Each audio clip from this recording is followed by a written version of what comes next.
നമസ്കാരം. കേരളത്തിലെ 10 ടെക്സ്റ്റൈൽ ഗ്രൂപ്പുകളിലായി 1200 കോടിയുടെ നികുതി വെട്ടിപ്പ് ആദായ നികുതി വകുപ്പ് കണ്ടെത്തിയ സംഭവത്തിൽ പുറത്തുവരുന്നത് ഞെട്ടിക്കുന്ന വിവരങ്ങളാണ്. ടെക്സ്റ്റൈൽസ് ഗ്രൂപ്പുകളും സ്വർണ്ണക്കടത്ത് മാഫിയയും തമ്മിലുള്ള ബന്ധമാണ് പുറത്തുവരുന്നത്. ഹവാലയും റിവേഴ്സ് ഹവാലയുമെല്ലാം ചേർന്നതാണ് ഈ ഇടപാടുകളും. ചൈനയിൽ നിന്നടക്കം തുണിത്തരങ്ങൾ വാങ്ങുന്നതിന് റിവേഴ്സ് ഹവാല ഇടപാട് നടത്തുന്നതായും ആദായ നികുതി വകുപ്പിന്റെ പരിശോധനയിൽ വ്യക്തമായിട്ടുണ്ട്. അങ്ങനെ കള്ളപ്പണം വെളുപ്പിച്ചതിനാൽ എൻഫോഴ്സ്മെന്റ് ഡയറക്ടറേറ്റിനുകൂടി ആദായ നികുതി വകുപ്പ് വിവരങ്ങൾ കൈമാറും. ചെന്നൈയിൽ നിന്നും കേരളത്തിൽ നിന്നുമുള്ള 600ഓളം ആദായ നികുതി ഉദ്യോഗസ്ഥർ 10 ടെക്സ്റ്റൈൽ ഗ്രൂപ്പുകളുടെ 45 സ്ഥാപനങ്ങളിലായി നടത്തിയ റെയ്ഡിലാണ് ക്രമക്കേട് കണ്ടെത്തിയത്. കേരളത്തിന് പുറത്തുള്ള മില്ലുകളിൽ നിന്ന് തുണിത്തരങ്ങൾ വാങ്ങുന്നത് ഹവാല ഇടപാട് വഴിയാണെന്ന് ആദായ നികുതി വകുപ്പ് കോഴിക്കോട് ഇൻവെസ്റ്റിഗേഷൻ വിങ്ങിന്റെ നേതൃത്വത്തിൽ നടന്ന പരിശോധനയിൽ നേരത്തെ കണ്ടെത്തിയിരുന്നു. കൊടുവള്ളി ഉൾപ്പെടെയുള്ള കേരളത്തിലെ സ്വർണ്ണക്കടത്ത് ഹവാല സംഘങ്ങളുമായി ഈ ടെക്സ്റ്റൈൽ ഗ്രൂപ്പുകൾക്ക് ബന്ധമുണ്ടെന്നാണ് ആദായ നികുതി വകുപ്പിന്റെ കണ്ടെത്തൽ. കള്ളക്കടത്തായി എത്തുന്ന സ്വർണം അവർ സംസ്ഥാനത്തിന് പുറത്ത് വിറ്റ് ടെക്സ്റ്റൈൽസുകൾക്ക് വേണ്ടി തുണി മില്ലുടമകൾക്ക് പണം നൽകും. അതിന് പകരം തുക ടെക്സ്റ്റൈൽസ് ഉടമകൾ സ്വർണ്ണക്കടത്തുകാർക്ക് ഇവിടെ വെച്ച് കൈമാറും. ഈ രീതിയിൽ ഇടപാട് നടക്കുന്നതിനാൽ മറ്റ് സംസ്ഥാനങ്ങളിൽ വിൽക്കുന്ന സ്വർണത്തിന്റെ പണം കേരളത്തിലേക്ക് നേരിട്ട് വരില്ല.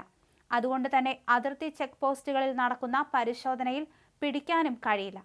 വർഷങ്ങളായി ഈ ഗ്രൂപ്പുകൾ ഈ രീതിയാണ് പിന്തുടരുന്നത്. കേരളത്തിലെ ഒരു കമ്പനി വികസിപ്പിച്ച സോഫ്റ്റ്വെയർ ഉപയോഗിച്ച് യഥാർത്ഥ കച്ചവടത്തേക്കാൾ കുറച്ചു കാണിക്കാൻ 3 തരം ബില്ലുകൾ ഉപയോഗിച്ചാണ് ടെക്സ്റ്റൈൽസ് ഉടമകൾ നികുതി വെട്ടിപ്പ് നടത്തിയത്.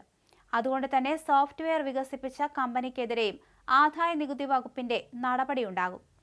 ബില്ലുകളിൽ കൃത്രിമം കാണിച്ച് ടെക്സ്റ്റൈൽസുകൾ GSTയിൽ വെട്ടിപ്പ് നടത്തിയിട്ടുണ്ട്. ഒരു പ്രത്യേക സോഫ്റ്റ്വെയർ ഉപയോഗിച്ചാണ് ബില്ലിംഗിൽ കൃത്രിമം കാണിക്കുന്നത്. സോഫ്റ്റ്വെയർ നിർമ്മാതാക്കൾക്കെതിരെയും നടപടിയുണ്ടാകും. വരുമാനം കുറച്ചു കാണിക്കുന്നതിനായി 3 തരത്തിൽ ബില്ലിംഗ് നടത്തും. 10 വസ്ത്ര വിൽപ്പനശാലകളുടെ 45 കടകളിലെ കഴിഞ്ഞ 6 വർഷത്തെ കണക്കുകളാണ് പരിശോധിച്ചത്. പ്രത്യേക സോഫ്റ്റ്വെയർ ഉപയോഗിച്ച് ബില്ലടിക്കുമ്പോൾ ഉപഭോക്താവിന് നൽകുന്ന ബില്ലിന് പുറമെ 2 തരം ബില്ലുകൾ കൂടി സൃഷ്ടിക്കപ്പെടും. യഥാർത്ഥ തുകയ്ക്കുള്ള GST അടക്കമുള്ള ബില്ലാണ് ഉപഭോക്താവിന് നൽകുക. അധികമായി സൃഷ്ടിക്കപ്പെടുന്ന 2 ബില്ലുകൾ വേറെ സെർവറിൽ സേവ് ചെയ്യപ്പെടും. ഈ തട്ടിപ്പാണ് ആദായ നികുതി ഇൻവെസ്റ്റിഗേഷൻ വിഭാഗം നടത്തിയ പരിശോധനയിൽ തെളിഞ്ഞത്. യഥാർത്ഥ ബില്ലിന്റെ 70% തുകയ്ക്കുള്ള ഒരു ബില്ലും 30% തുകയ്ക്കുള്ള മറ്റൊരു ബില്ലും അധികമായി സൃഷ്ടിക്കപ്പെടുന്നു. 30% തുകയ്ക്കുള്ള ബിൽ രഹസ്യ സെർവറിലേക്കാണ് പോകുകയെന്നതിനാൽ GST ഉദ്യോഗസ്ഥർ പരിശോധിക്കുമ്പോൾ ഇതിന്റെ വിശദാംശങ്ങൾ ലഭ്യമാകില്ല. 70% തുകയുടെ ബിൽ മാത്രമേ അവർക്ക് ലഭ്യമാകൂ. സംസ്ഥാനത്തെ 10 ടെക്സ്റ്റൈൽസ് ഗ്രൂപ്പുകളിൽ ആദായ നികുതി വകുപ്പ് ഇൻവെസ്റ്റിഗേഷൻ വിഭാഗം നടത്തിയ പരിശോധനയിൽ ആദായ നികുതി വെട്ടിപ്പും ഹവാല സംഘങ്ങളുമായുള്ള ബന്ധത്തിന്റെ തെളിവുകളും കണ്ടെത്തുമ്പോൾ പ്രതിസ്ഥാനത്ത് നിൽക്കുന്നത് തിരുവനന്തപുരം കോവളത്തെ സമുദായ നേതാവാണ്.